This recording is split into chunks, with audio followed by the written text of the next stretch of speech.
The Alpha King's 4-year-old son's hands begin to glow with devastating silver power as 3 noble women sneer at the rogue Omega they're calling a replacement.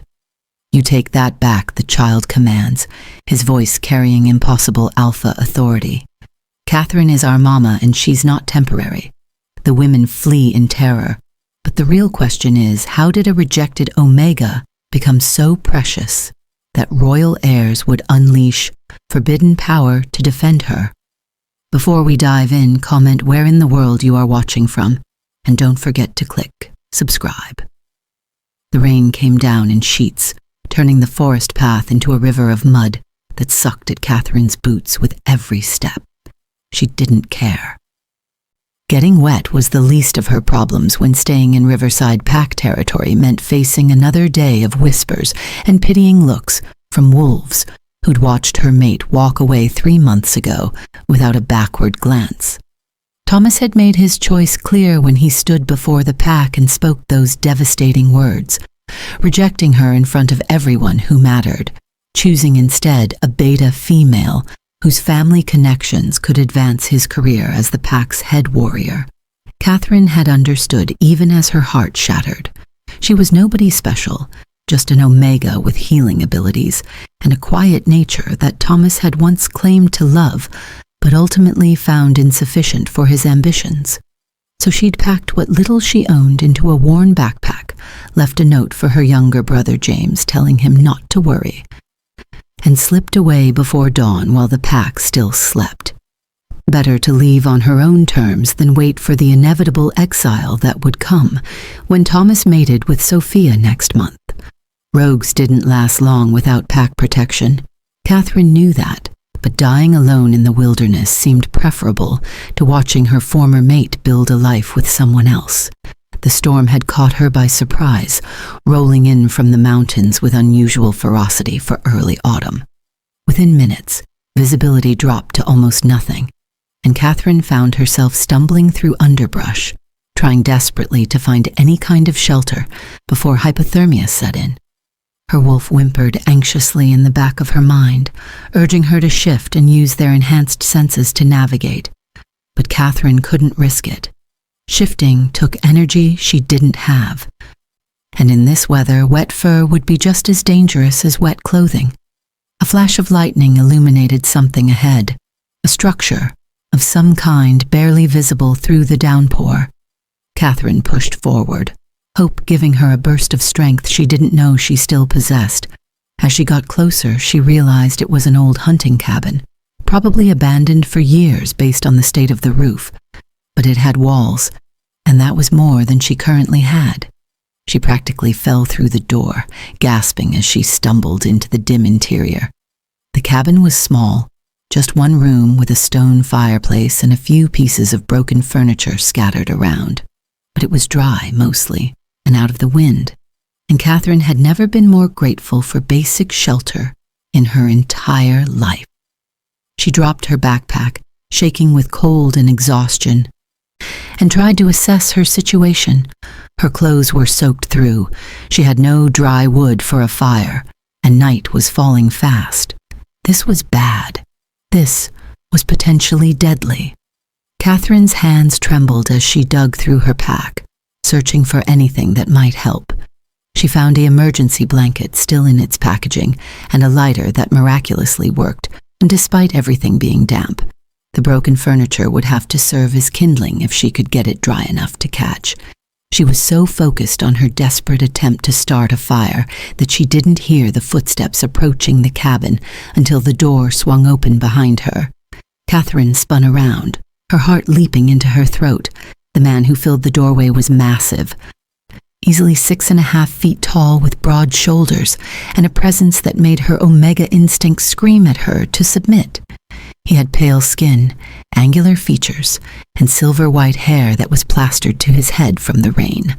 But it was his eyes that captured her attention, an unusual pale gray that seemed to glow slightly in the dim light, studying her with an intensity that made her feel simultaneously terrified and strangely safe. Behind him, Catherine could see 2 small figures, children, both looking cold and miserable and very, very young. They couldn't have been more than 4 or 5 years old, identical twins from what she could tell, with the same pale hair and striking features as the man. The little girl was crying silently, tears mixing with rain on her cheeks, while the boy clung to his sister's hand with white-knuckled desperation. For a long moment, nobody moved. The man's nostrils flared as he scented the air, and Catherine saw his eyes narrow slightly when he identified her as Omega. She braced herself for dismissal or worse, for demands that she leave his shelter and find somewhere else to die slowly in the storm. Instead, he stepped fully into the cabin, gently guiding the children inside with him, and closed the door against the howling wind. "You're hypothermic," he said, his voice deep and carrying an authority that suggested alpha, possibly a powerful one. "Your lips are blue, and you're shaking badly enough that you'll collapse within the hour if we don't get you warm. The children are in similar condition, though not quite as advanced. Do you have any dry clothes in that pack?" Catherine shook her head, not trusting her voice. "Everything I own is soaked." The man's jaw tightened slightly. Then he moved with decisive efficiency. He crossed to the fireplace, and Catherine watched in amazement as he seemed to simply will the damp wood she'd been struggling with to ignite. Flames sprang to life, crackling and spreading with unnatural speed until a proper fire blazed in the hearth. That wasn't normal fire starting. That was power, the kind that only came with centuries of life and strength that most wolves never achieved. "Strip down to your undergarments and get close to the fire," the man ordered, already helping the children out of their soaked coats. "You'll warm faster with fewer layers, and we need to get your core temperature up before the hypothermia advances further."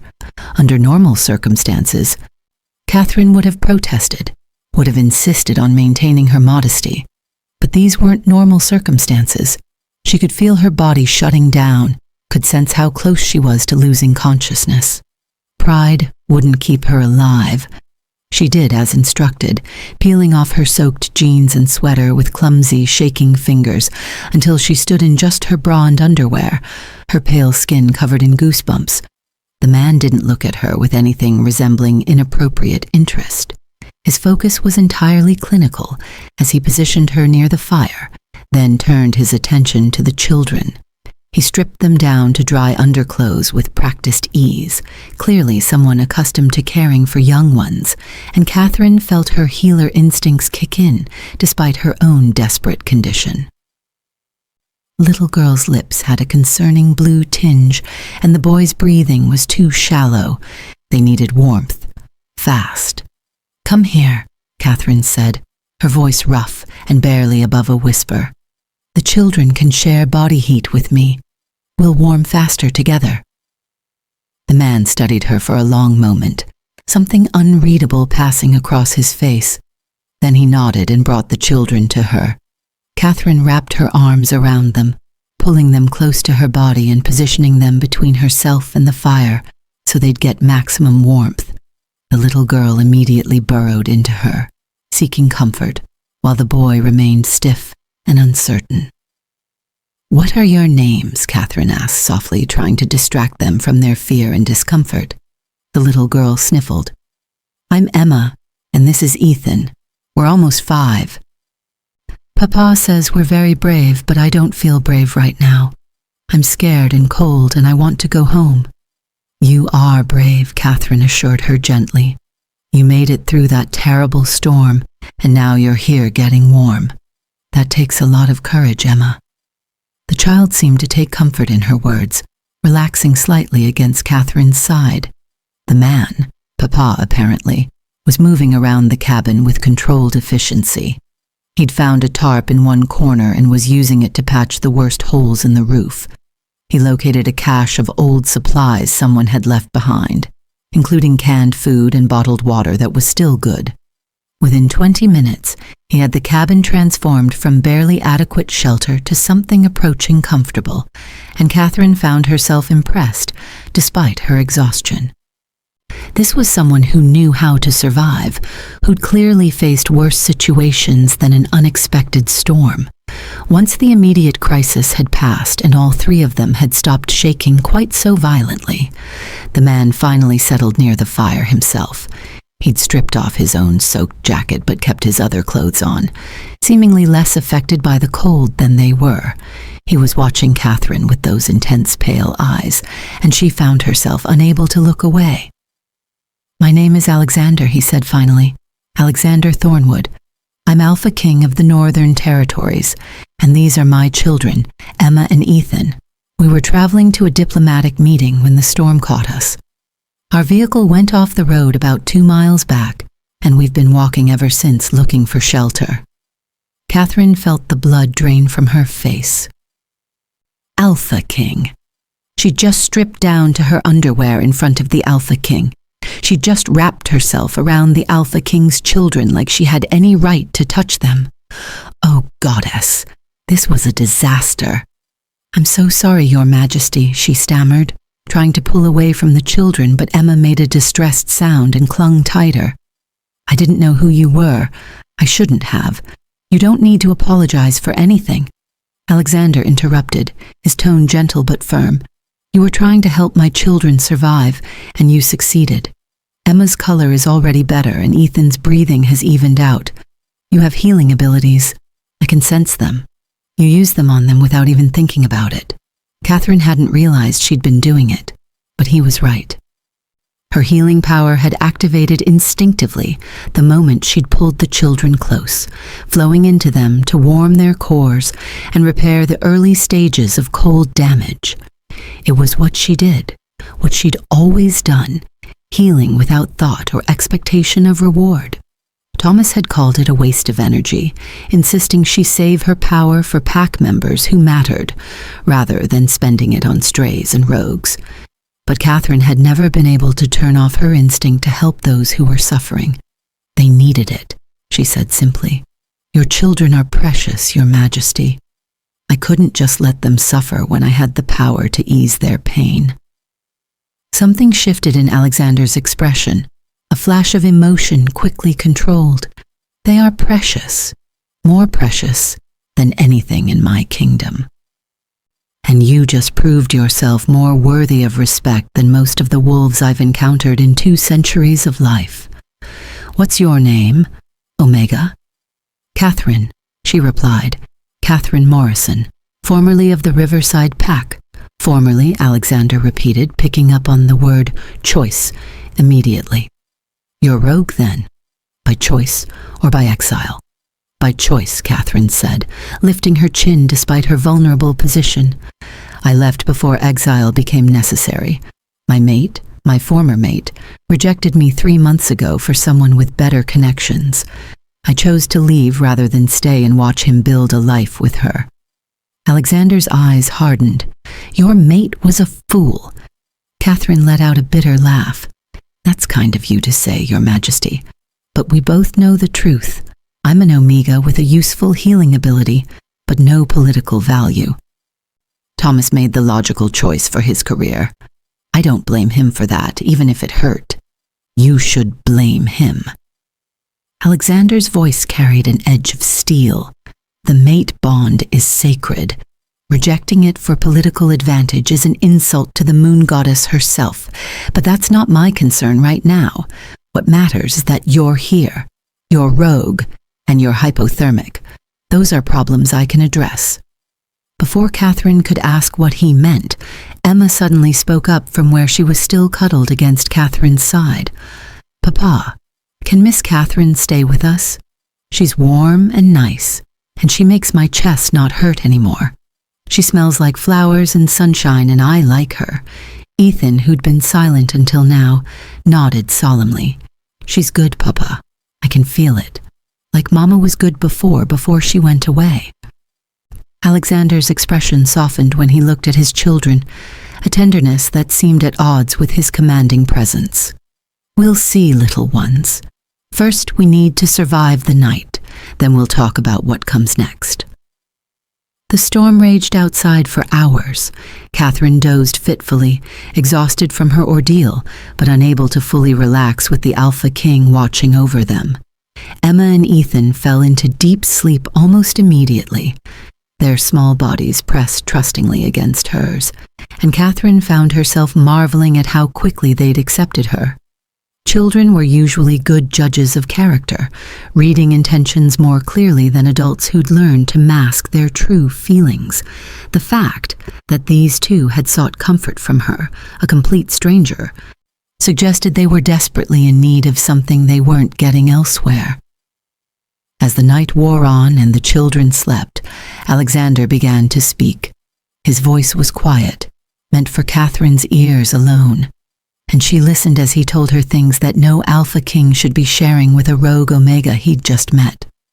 "My mate died 2 years ago," he said, staring into the fire. "Serena was everything, my partner, my equal, my balance. She was a white wolf, rare and powerful, with hair like spun gold and eyes the color of summer sky. When she died giving birth to Emma and Ethan, something in me broke that I haven't been able to repair. The children need a mother, Catherine. They need stability and love and someone who can give them the attention they deserve. I've been searching for 2 years, trying to find someone suitable. But everyone I meet wants the title more than they want the responsibility." Catherine's heart ached for him, for the pain she could hear beneath his controlled words. "I'm sorry for your loss, Your Majesty. Losing a mate is devastating, and to lose her while gaining your children must have been impossibly difficult." Alexander nodded slowly. "They're the only reason I survived it." Looking at them, seeing Serena in their faces, it gave me purpose when I wanted to give up.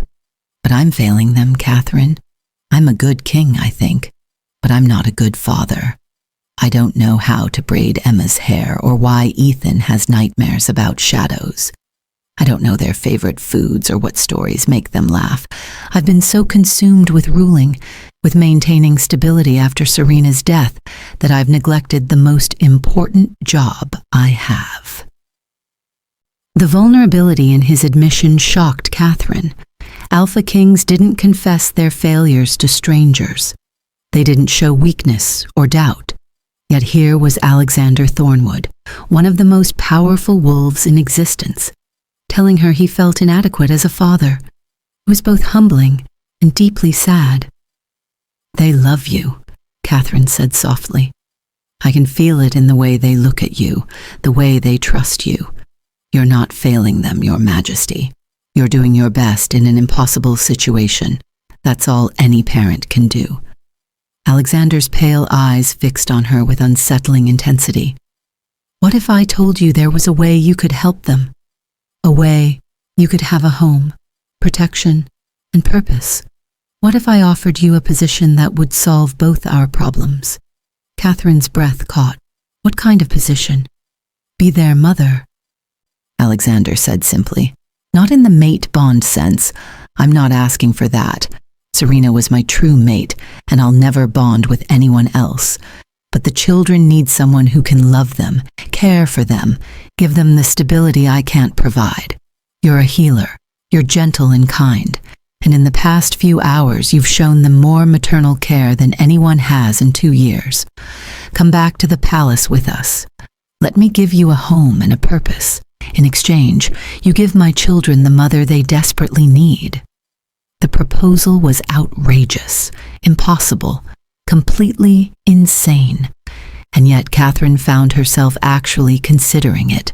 She had nothing, no pact, no home, no future beyond slow starvation or violent death at the hands of rogues or wild animals. Alexander was offering her safety, purpose, a chance to use her healing abilities and her nurturing nature in ways that mattered. The children clearly needed her, or at least needed someone, and she could be that someone. But being a mother without being a mate felt like setting herself up for a different kind of heartbreak. She'd be raising children she could never truly claim, living in a palace where she'd never belong, watching Alexander eventually find a political match who could give him what she couldn't. I need to understand what you're really asking, Catherine said carefully. You want me to act as mother to Emma and Ethan, to raise them and care for them. But what would my actual position be? Would I be a glorified nanny, a servant who happens to have access to the royal children, or something else? You'd be their mother in every way that matters except the biological one. Alexander replied. You'd have full authority over their care, their education, their daily lives. You'd live in the royal wing of the palace, eat meals with us, attend important functions as part of the family. The kingdom would recognize you as the children's mother and treat you with the respect that position deserves. You wouldn't be a servant, Catherine. You'd be family. And what about you, Catherine asked, her heart pounding. What would our relationship be? We'd be partners in raising the children, Alexander said. I won't pretend I can offer you romance or a mate bond. That part of me died with Serena, and I don't think it's coming back. But I can offer you friendship, respect, and genuine gratitude for giving my children what they need. We'd work together as co-parents, making decisions jointly, supporting each other in the difficult task of raising young wolves. It wouldn't be a traditional family, but it could be a good one. Catherine looked down at Emma and Ethan, still sleeping peacefully against her, their small faces relaxed and content in a way that suggested they hadn't felt this safe in a long time. She thought about her own uncertain future, the bleak reality of being a rogue Omega with no prospects and no protection.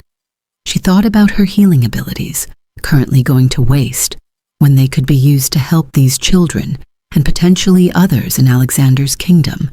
And she thought about the strange pull she felt toward this broken family, the sense that maybe the moon goddess had led her to this cabin for a reason. I have conditions, Catherine said finally. If I agree to this, there are things I need from you. Alexander's eyebrow raised slightly. Name them. I need autonomy, Catherine said. I need to know that you trust me to make decisions about the children's welfare without constantly second-guessing me. I need to be able to use my healing abilities freely, not just on Emma and Ethan, but on anyone in the kingdom who needs help. I need my own space, rooms that are mine where I can retreat when I need time alone. And I need honesty, Your Majesty. If this arrangement isn't working, if you find someone else you want to bring into the children's lives, I need you to tell me directly rather than letting me discover it through rumor or court gossip. All of that is reasonable, and I agree to every condition, Alexander said, without hesitation. I also have conditions of my own. You need to commit to this fully, Catherine. The children have lost their mother, and they can't afford to lose another parental figure. If you accept this position, you're accepting it permanently. You can't change your mind in 6 months when it gets difficult. You can't walk away when the children have inevitably bonded with you. This is a lifetime commitment, or it's nothing at all. Catherine understood what he was really asking. He was asking her to choose, right now, to tie her entire future to his children without knowing them, without understanding what she was truly getting into, without any guarantee that this would work. It was an enormous ask, possibly an unfair one, but it was also honest, and Catherine respected that. She took a deep breath. I accept your conditions, Your Majesty, and I accept your proposal. I'll be mother to Emma and Ethan for as long as they need me. For as long as I live, if that's what it takes. Something in Alexander's expression shifted, a tension she hadn't noticed releasing from his shoulders. Thank you, Catherine. You have no idea what this means to me, to them. We'll leave for the palace as soon as the storm passes and the roads are clear. I'll have my staff prepare rooms for you in the family wing, and we'll introduce you to the children properly once we're home. For tonight, just rest. You've been through an ordeal and you need to recover your strength. But Catherine found sleep elusive despite her exhaustion. She lay awake, listening to the storm gradually weaken and watching the fire cast dancing shadows on the cabin walls. What had she just agreed to? She was going to be mother to the Alpha King's children. She was going to live in a palace and be part of a family that wasn't really hers. She was going to help raise 2 young wolves who'd lost their mother and desperately needed someone to fill that void. It was terrifying and exciting and completely insane all at once. When dawn finally came, pale and watery through the clearing clouds, Catherine gently extracted herself from the sleeping children and stood, wincing at the stiffness in her muscles. Alexander was already awake, had probably been awake all night keeping watch, and he handed her clothes that had dried overnight near the fire. "Your pack will be looking for you," he said quietly. "Riverside Pack, do you want me to send word that you're safe?" Catherine shook her head. "They won't be looking. I left a note saying I was leaving of my own choice. My brother James might worry, but he's only 17 and has no authority to do anything about it. The pack won't care about one missing Omega." Alexander's jaw tightened. "Then Riverside Pack is full of fools, but their loss is my gain, I suppose. Get dressed, Catherine. We have a long walk back to where my guards are probably still searching for us, and then an even longer drive to the palace. The children will wake soon and they'll be hungry and cranky. Welcome to parenthood." Despite everything, Catherine found herself smiling. This was her life now, unexpected and strange, and nothing like what she'd planned. But as Emma stirred and reached for her sleepily, calling Mama in a small voice that made Catherine's heart clench, she thought maybe this was exactly what she'd needed all along. The walk back through the forest was slow, hampered by the children's short legs and the muddy conditions left by the storm. Alexander carried Emma on his shoulders when she got tired, while Ethan insisted on holding Catherine's hand, his small fingers gripping hers with determined trust. They'd walked for about an hour when the sound of voices calling out reached them through the trees. "Over here," Alexander called back, his alpha voice carrying easily through the forest. "His Majesty, where are you?" a female voice shouted closer now. "We've been searching all night. Oh, thank the goddess." A group of wolves burst through the underbrush, all wearing the formal uniforms of royal guards. At the front was a tall woman with short dark hair and sharp features who looked like she could kill someone with her bare hands, and had probably done so multiple times. Her relief at seeing Alexander was visible for just a moment before her professional mask slammed back into place. "Your Majesty," she said with a crisp bow, "thank the goddess you're safe. The vehicle accident. We found the car but no sign of you or the children. We feared the worst." "We're fine, Commander Helena," Alexander assured her. "We found shelter and waited out the storm. This is Catherine Morrison. She'll be returning to the palace with us. She's going to be the children's mother." The silence that followed was absolute. Every guard stared at Catherine with expressions ranging from shock to confusion to outright suspicion. Helena's eyes narrowed as she took in Catherine's worn clothes, her rogue scent, her Omega status. "With respect, Your Majesty. Who exactly is this woman, and why are you bringing a rogue Omega into the royal household?" "Because I asked her to be mother to my children and she agreed," Alexander said calmly. "Because Emma and Ethan need stability and love more than they need another bodyguard or political ally.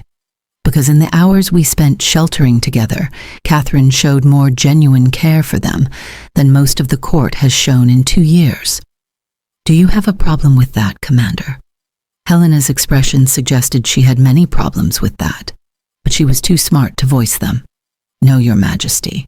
If you trust her, then we will trust your judgment. Though I recommend a full background check and security screening before she has unsupervised access to the children." "Already done," Alexander said, and Catherine realized he'd probably been using his alpha abilities to sense her true nature. All night. Catherine Morrison, formerly of Riverside Pack, age 24, Omega with healing abilities, no criminal history, no political affiliations, no debts or obligations.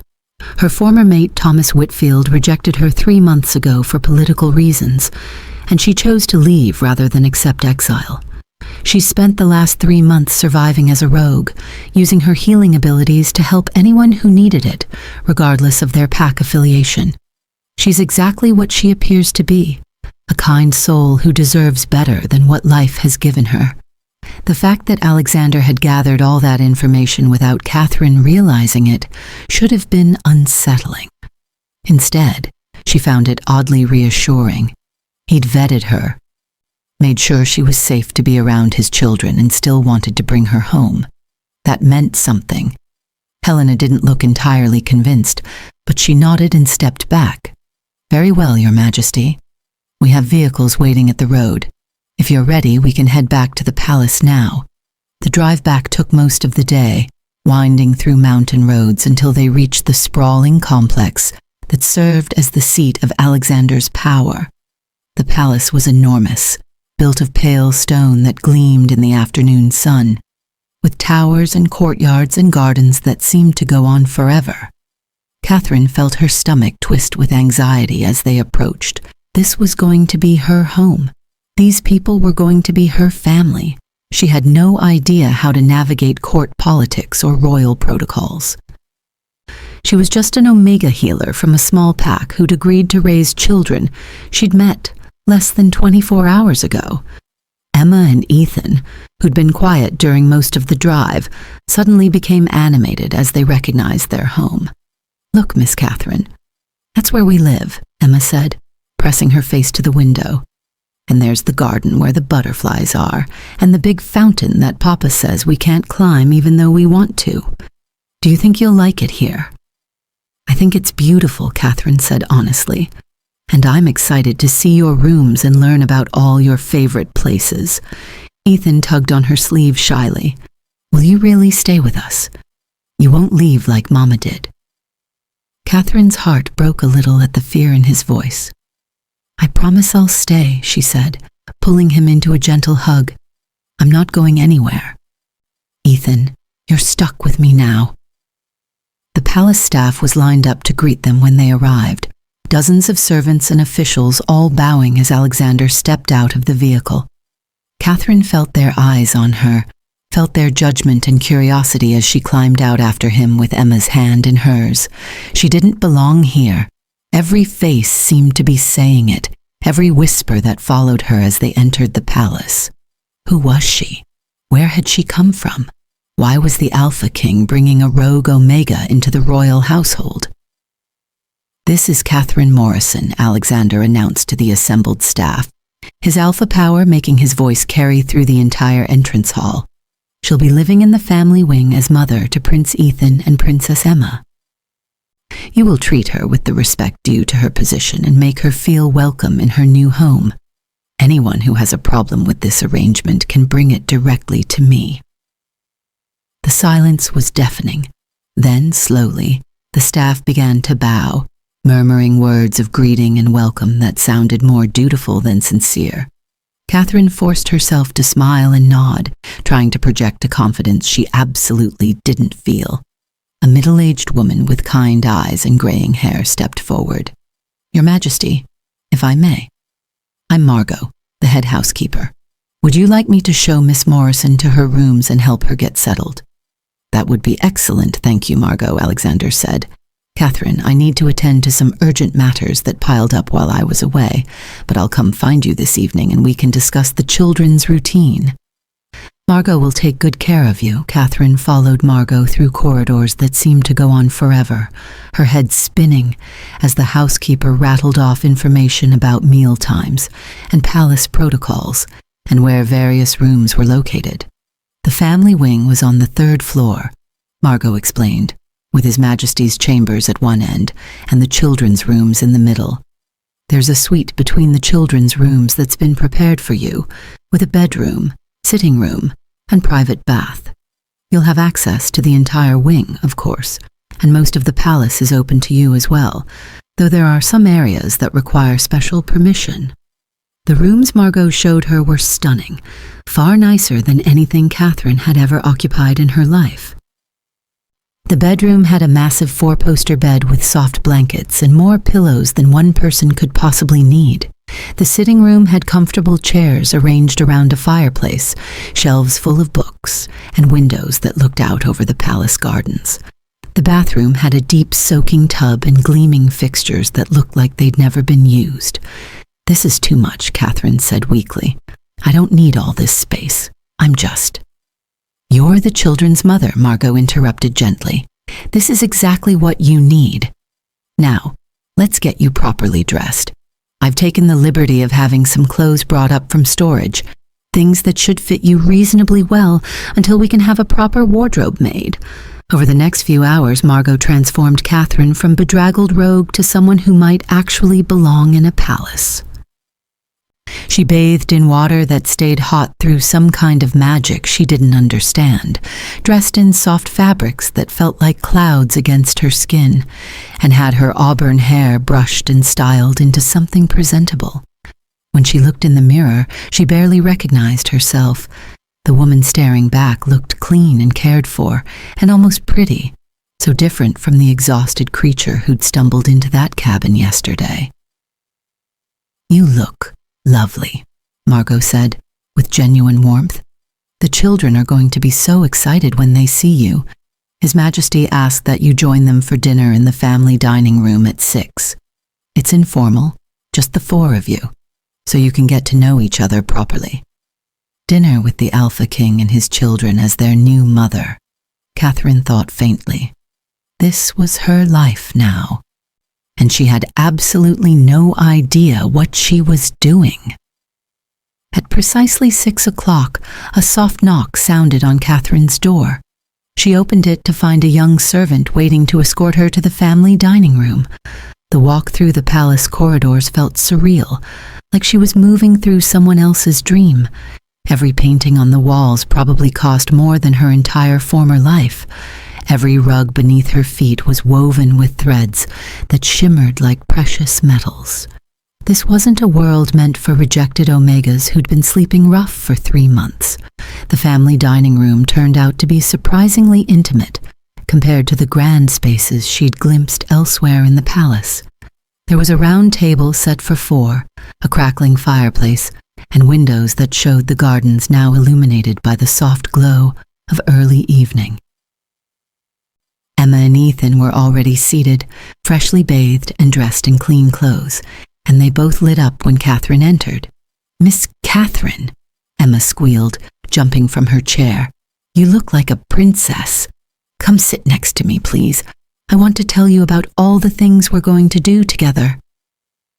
Catherine let herself be pulled to a chair between the 2 children, her heart warming at their enthusiasm. Across the table, Alexander watched with an expression she couldn't quite read. He'd changed as well, trading his traveling clothes for something more formal but still comfortable, his silver-white hair now dry and falling across his forehead in a way that made him look younger, less intimidating. "You clean up well," he said, with the ghost of a smile. "I barely recognized you without the hypothermia." Catherine found herself smiling back, despite her nervousness. "You too, Your Majesty, though I have to say, the wet and freezing look was very memorable. The dinner itself was surprisingly relaxed. Alexander had clearly instructed the staff to keep things simple, and the food that appeared was delicious, but unpretentious. Roasted chicken and vegetables, fresh bread, fruit that tasted like sunshine. Emma chattered constantly, telling Catherine about her favorite doll in the butterfly garden and the music lessons she hated because the teacher was mean. Ethan was quieter, but he kept sneaking glances at Catherine like he was afraid she might disappear if he looked away too long. "So tomorrow we'll establish your official schedule," Alexander said as they ate. "The children have lessons in the morning, basic education appropriate for their age. You're welcome to observe or participate as you see fit. Afternoons are usually free time, and that's when I'd like you to focus on bonding activities with them. Evenings we'll try to have dinner together as a family, barring emergencies. Does that work for you?" "It sounds perfect," Catherine replied. "Though I should mention I have some experience with childhood education. Before everything. I used to help teach the younger pups in Riverside Pack. I'm not a trained teacher, but I know my way around basic lessons." Alexander's eyebrow raised with interest. "That's excellent. The children's current tutor is competent but lacks warmth. If you're comfortable taking over their education, I'd be grateful. It would give them more time with you and less time with someone who views teaching as a job rather than a calling. Catherine felt a flutter of anxiety mixed with excitement.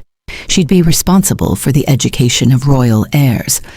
The weight of that responsibility was enormous, but it was also exactly the kind of purpose she'd been craving. "I'd be honored, Your Majesty, though I'll need some time to assess what they already know and develop appropriate lesson plans." "Take all the time you need," Alexander assured her. "And please, when it's just us as family, call me Alexander. The constant formality gets exhausting." Catherine nodded, though she wasn't sure she'd be able to drop the honorific so easily. This man was the Alpha King, one of the most powerful wolves in existence. Using his first name felt presumptuous even if he'd given permission. After dinner, Alexander suggested Catherine help put the children to bed. To start establishing their evening routine, she followed them to the children's wing, which turned out to be a suite of connected rooms beautifully decorated with painted murals of forests and stars. Emma's room was full of dolls and books and soft things in shades of pink and cream. Ethan's was more subdued, with toy soldiers and building blocks and deep blue walls. Both rooms had large windows overlooking the gardens and beds that looked impossibly soft. "This is where Mama used to sit," Emma said, patting a chair beside her bed. "She'd read us stories every night until we fell asleep. Will you read to us too?" "Of course I will," Catherine promised, settling into the chair that still bore the faint scent of lavender, and something else, something that must have been Serena. "What would you like me to read?" The story Emma chose was a fairy tale about a lost princess who found her way home with the help of forest animals. Catherine read it aloud, doing different voices for the characters and making Emma giggle with her dramatic interpretations. Ethan appeared in the doorway halfway through, clutching a stuffed wolf, and Catherine gestured for him to join them. He climbed onto her lap without a word, and Catherine adjusted to hold him while continuing the story. When she finished, both children were drowsy and content. Emma yawned widely. "Will you be here tomorrow when we wake up?" "I'll be right next door," Catherine assured her, "and I'll see you at breakfast. If you need anything during the night, anything at all, you can come get me. I promise I won't be upset." "What if we have bad dreams?" Ethan asked quietly.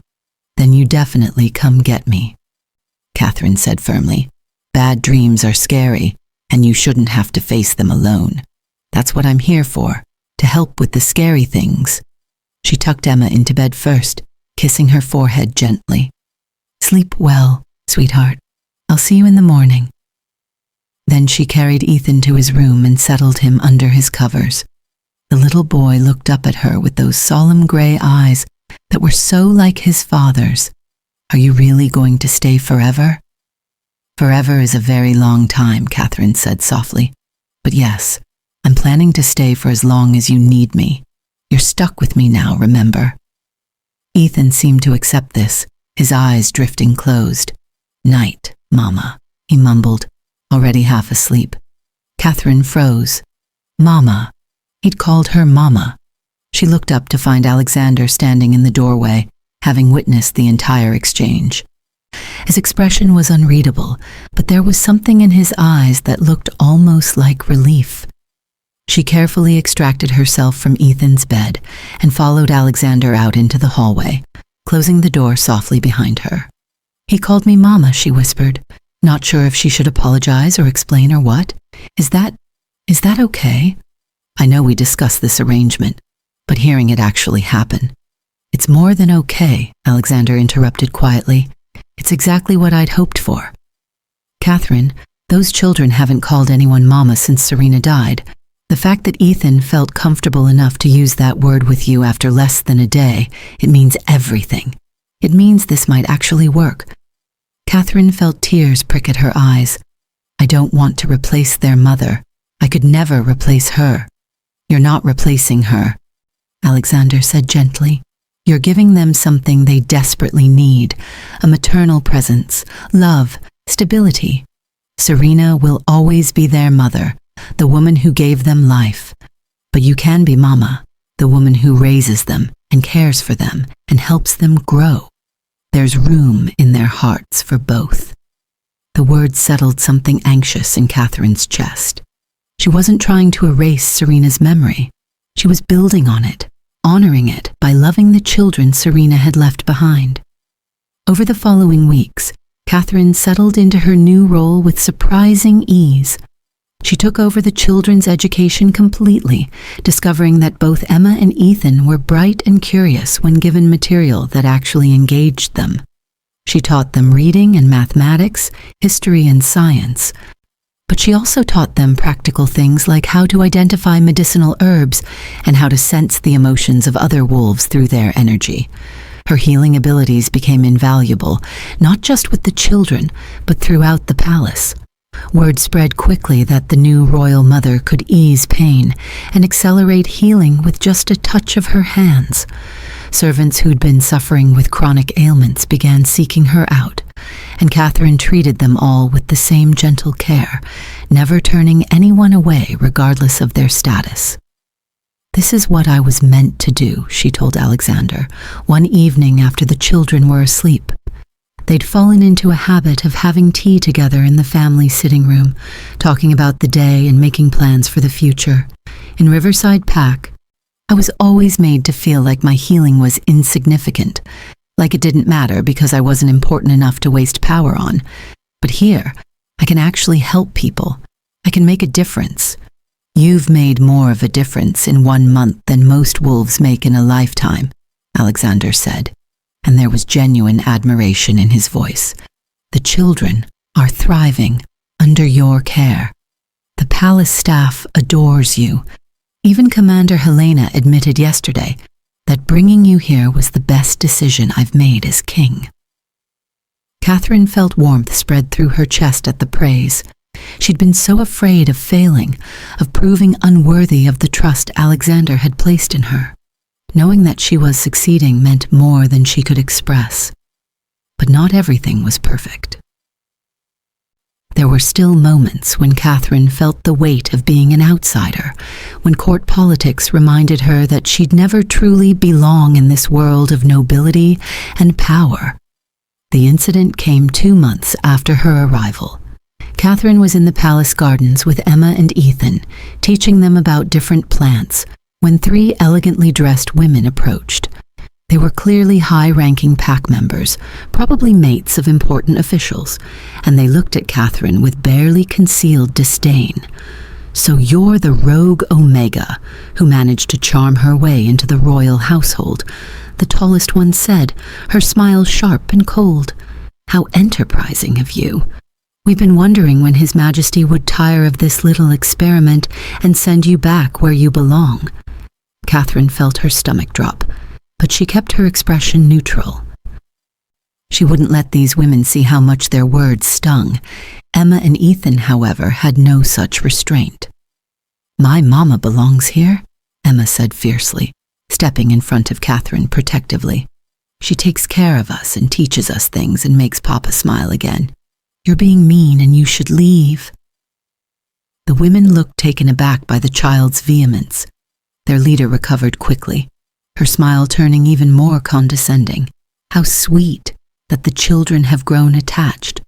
But dear, your real mother was a white wolf of noble bloodline. This Omega is just a temporary replacement until your father finds a proper mate."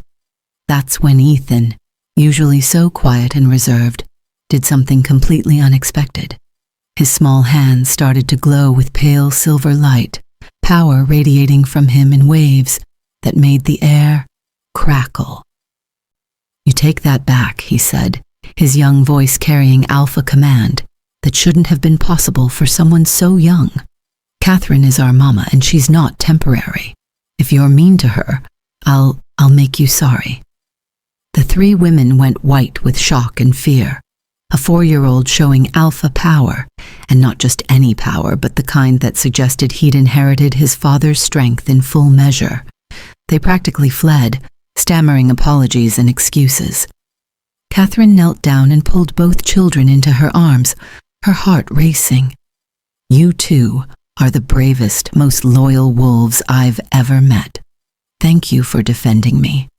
But Ethan, sweetheart, you can't threaten people with your power, even when they're being unkind." "Why not?" Emma demanded. "They were being horrible to you, and you didn't do anything to them. They deserved to be scared." "Because using power to intimidate others is what bullies do," Catherine explained gently. "And we're not bullies. We're better than that. When people are unkind, we respond with dignity and grace. We don't lower ourselves to their level." "But what if they keep being mean?" Ethan asked, the glow finally fading from his hands. "What if they try to make you leave? Then they'll have to go through me first." The voice came from behind them, deep and carrying an edge of barely controlled fury. Alexander stood there, and Catherine had never seen him look so angry. His pale eyes were blazing with power, and his entire body radiated dominance that made even Catherine's Omega instincts urge her to lower her gaze. "Those women who just fled in terror, do you know who they are?" Catherine shook her head mutely. "The wives of my 3 most senior counselors," Alexander said, his voice dangerously quiet. "Women who should know better than to insult a member of the royal family. Women who apparently need to be reminded of their place." He looked down at Emma and Ethan. "You two did exactly right defending your mama. I'm proud of you for standing up for someone you love. But Ethan, we do need to talk about control. That much power at your age is remarkable, but also dangerous if you don't learn to manage it properly." Catherine watched as Alexander gently corrected his son, while also validating his protective instincts. It was masterful parenting, the kind that built confidence while establishing boundaries. Later that evening, after the children were in bed, Alexander found Catherine in her sitting room. She was staring out the window at the darkened gardens, trying to process what had happened. "Those women were right about one thing," she said quietly when Alexander entered. "I am just a rogue Omega who doesn't belong in this world. I don't have noble bloodlines or political connections or any of the things a royal family should have. Maybe they're right to question my place here." "Stop."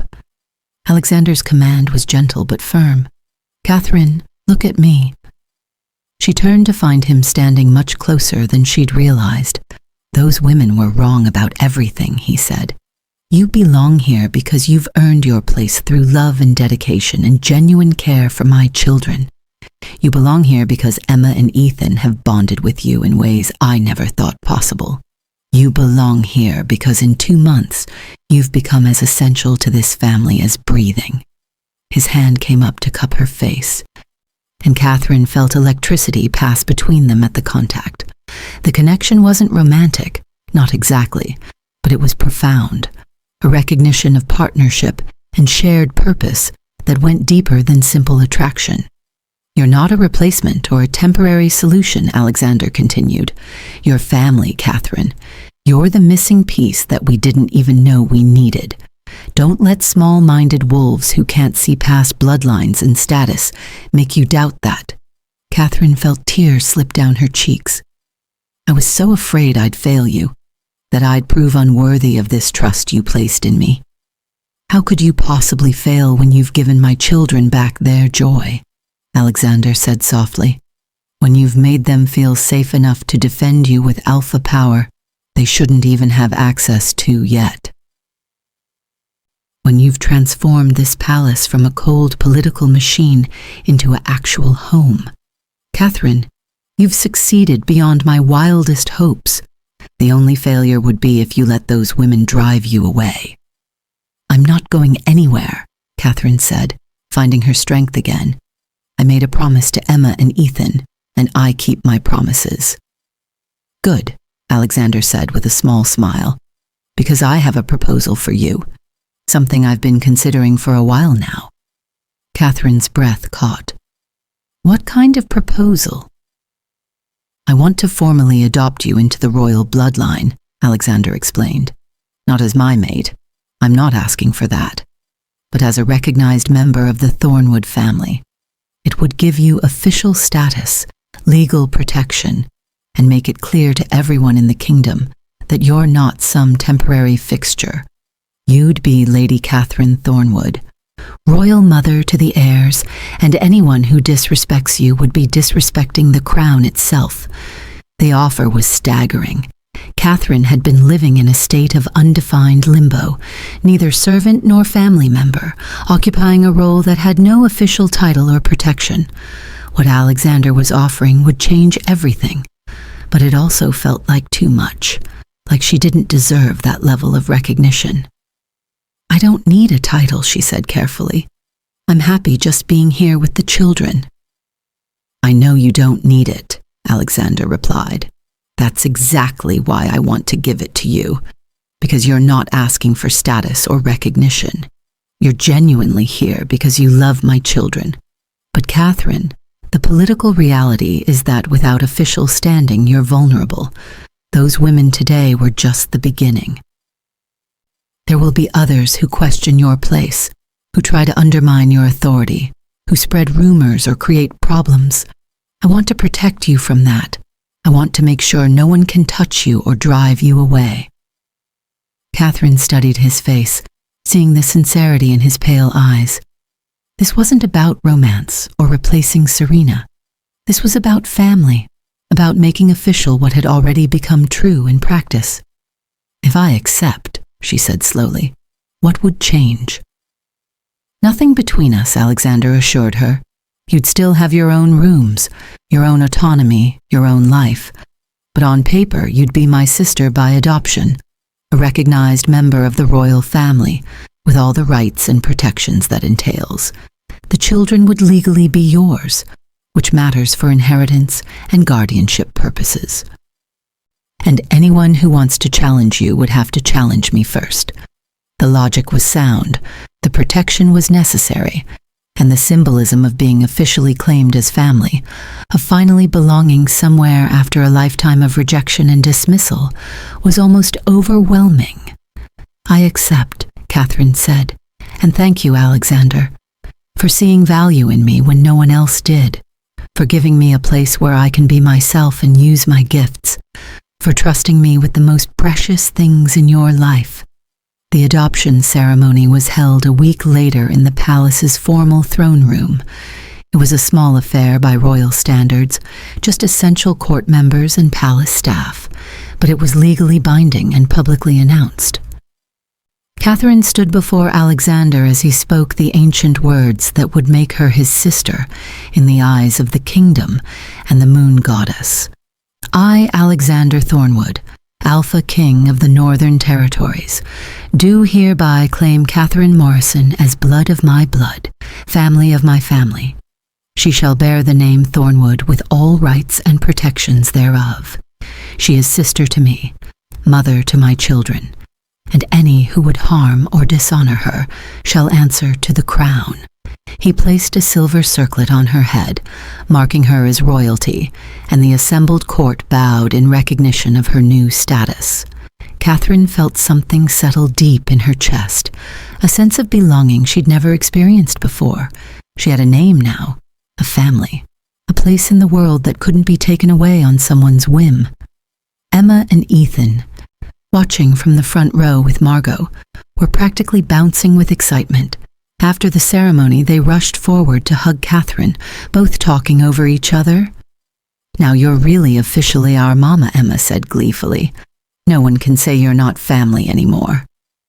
"Does this mean we can put your name in the family tree book?" Ethan asked seriously. "The one with all the Thornwoods going back forever?" "Absolutely," Catherine said, pulling them both close. "My name goes right there with yours." Life settled into a new rhythm after the adoption. Catherine's status as Lady Thornwood opened doors that had been closed to her as a rogue Omega. She began attending council meetings when matters pertaining to the children were discussed.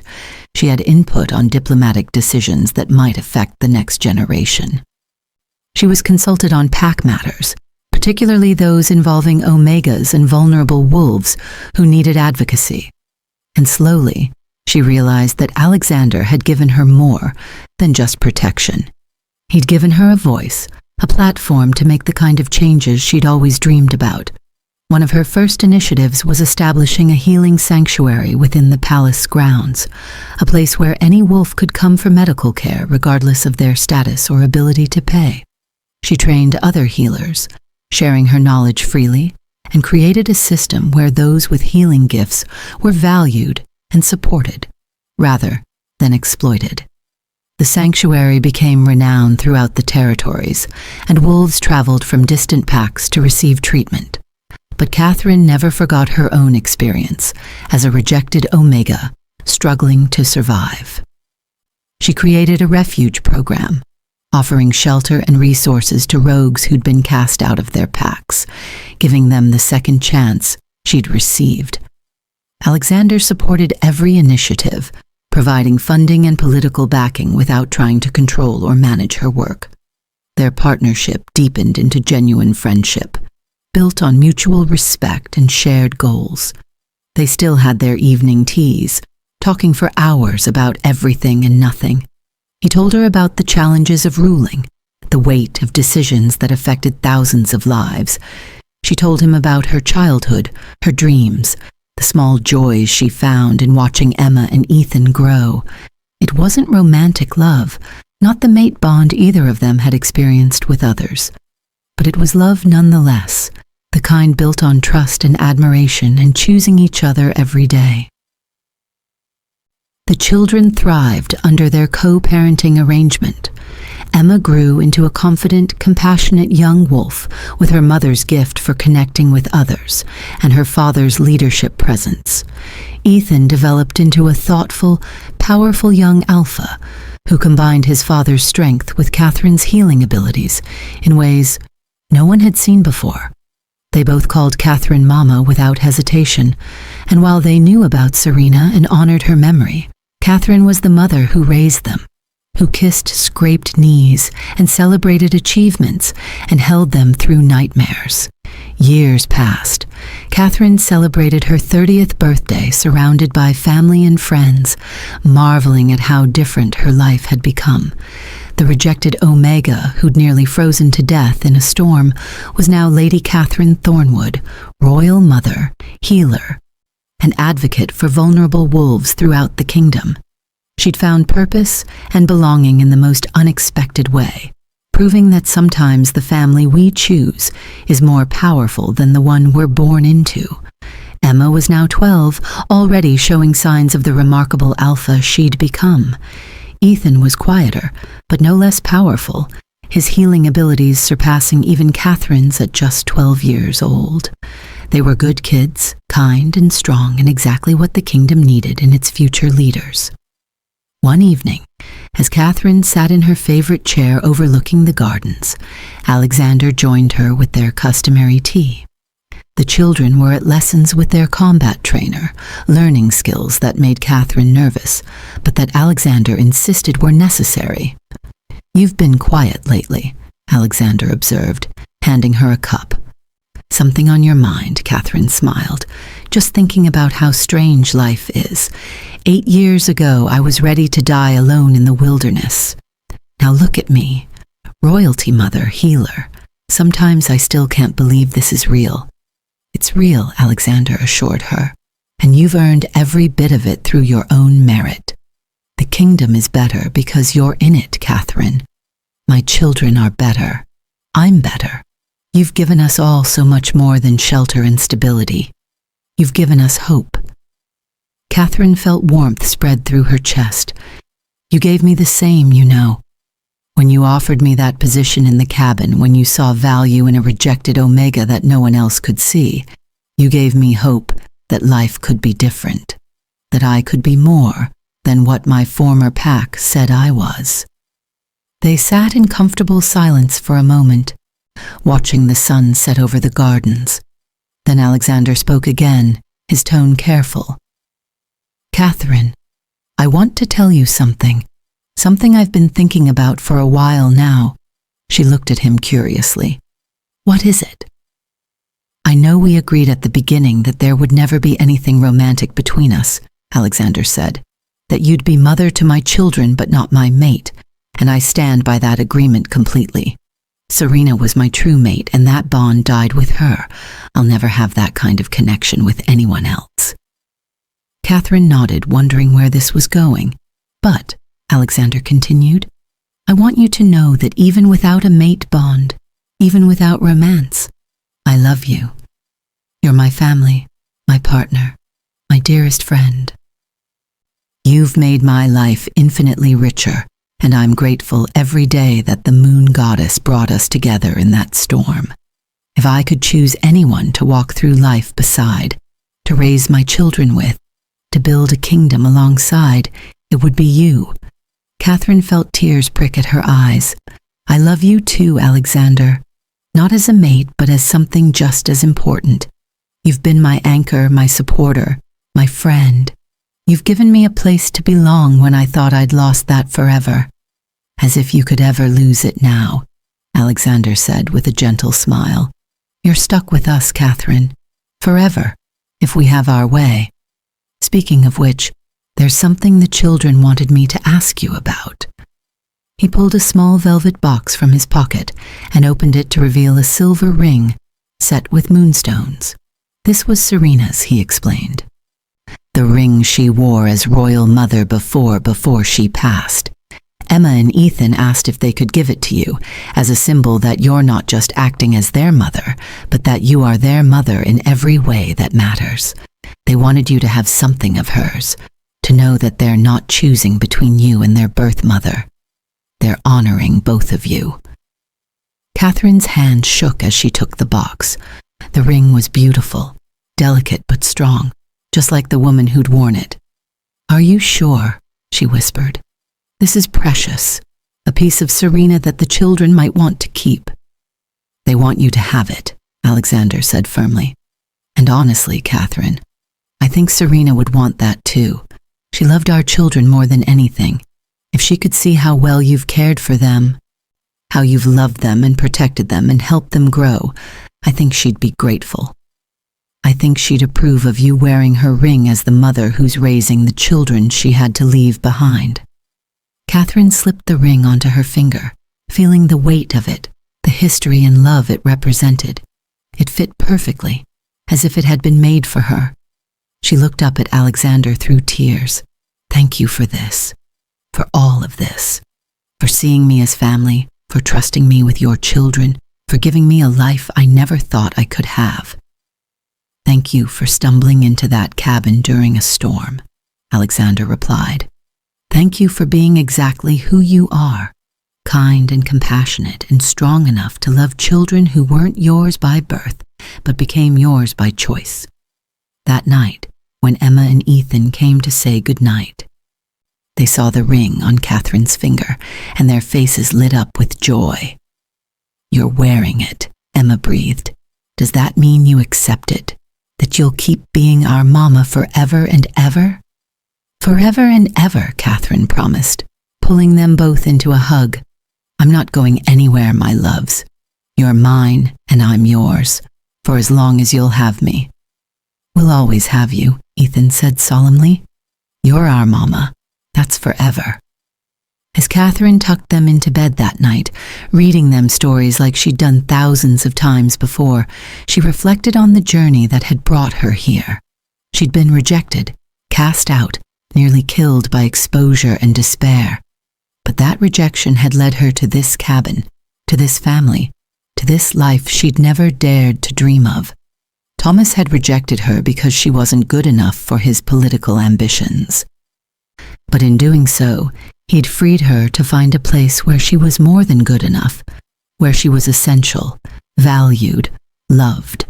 The Alpha King had needed a mother for his children, and Catherine had needed shelter and purpose. They'd made an arrangement born of desperation and mutual need, but over the years, that arrangement had transformed into something real, a family built not on mate bonds or biological ties, but on choice and commitment and unconditional love. Catherine Morrison had died in that storm 8 years ago. Lady Catherine Thornwood had been born in her place, mother to royal heirs, healer to the kingdom, and proof that sometimes the worst thing that ever happens to you is actually the beginning of everything you were meant to become. and as she kissed her children goodnight and walked back to her own rooms, passing Alexander in the hallway and exchanging warm smiles with him, Catherine felt nothing but gratitude. Gratitude for the storm that had led her to shelter. Gratitude for the Alpha King who'd seen her value when she couldn't see it herself. Gratitude for the children who'd called her mama and meant it. Gratitude for a second chance at life and love and belonging. The rejected Omega had found her family, and they'd found her right back.